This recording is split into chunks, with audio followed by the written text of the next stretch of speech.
السلام علیکم ورحمۃ اللہ وبرکاتہ۔ الحمدللہ نحمدہ ونستعینہ ونستغفرہ ونعوذ باللہ من الشیطان الرجیم، بسم اللہ الرحمن الرحیم۔ یا ایہا الذین آمنوا کتب علیکم الصیام کما کتب علی الذین من قبلکم لعلکم تتقون۔ حضرات محترم، جیسا کہ آپ جانتے ہیں کہ کچھ ہی دنوں بعد، کچھ ہی ایام کے بعد ہمارے اندر بہت ہی مبارک، بہت ہی بابرکت، بہت ہی عظمت والا، بہت ہی شانوں والا مہینہ آ رہا ہے، اور یہ مہینہ ہمارے پاس مہمان بن کے آ رہا ہے اور آپ ہی ہمارے فائدے کے لیے رہا ہے۔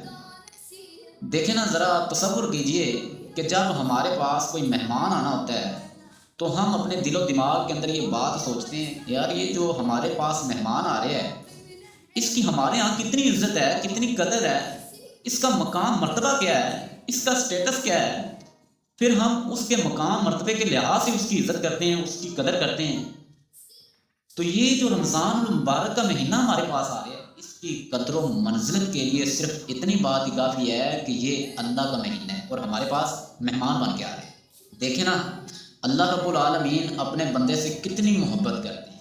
اب جن لوگوں نے پورا سال نماز نہیں پڑھی، پورا سال گناہ کرتے رہے ہیں، اپنے نفس پہ ظلم زیادتی کرتے رہے ہیں، لوگوں پہ ظلم زیادتی کرتے رہے ہیں، اب اللہ رب العالمین نے ان کو موقع دیا ہے، اے میرے بندے، تو پورا سال گناہ کرتا رہا ہے، پورا سال اپنے نفس پہ ظلم زیادتی کرتا رہا ہے، اے میرے بندے اس مہینے کے اندر ہی میری طرف آ جا، مجھ سے اپنے گناہوں کی معافی مانگ لے، مجھ سے اپنے گناہوں کی بخشش مانگ لے، میں اللہ تجھے معاف کر دوں گا۔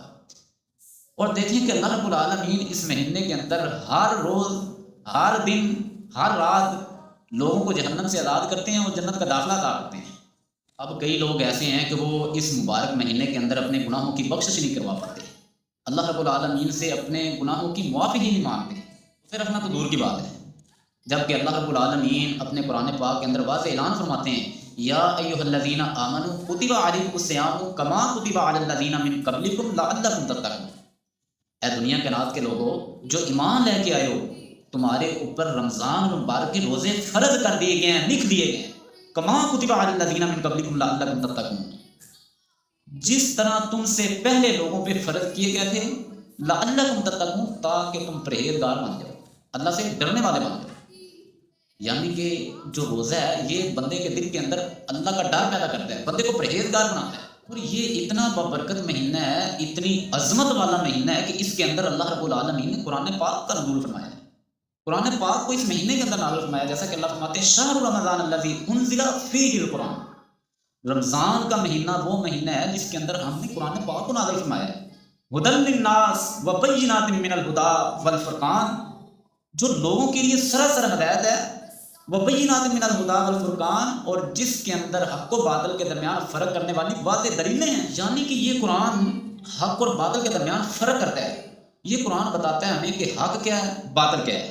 اور اسی طرح اللہ رب العالمین رمضان مبارک کے اندر نیکیوں کا اجر بڑھا دیتے ہیں۔ اللہ رب العالمین سے دعا ہے کہ اللہ ہمیں حق بات سمجھنے کی توفیق عطا فرمائے۔ وآخر دعوانا ان الحمد للہ۔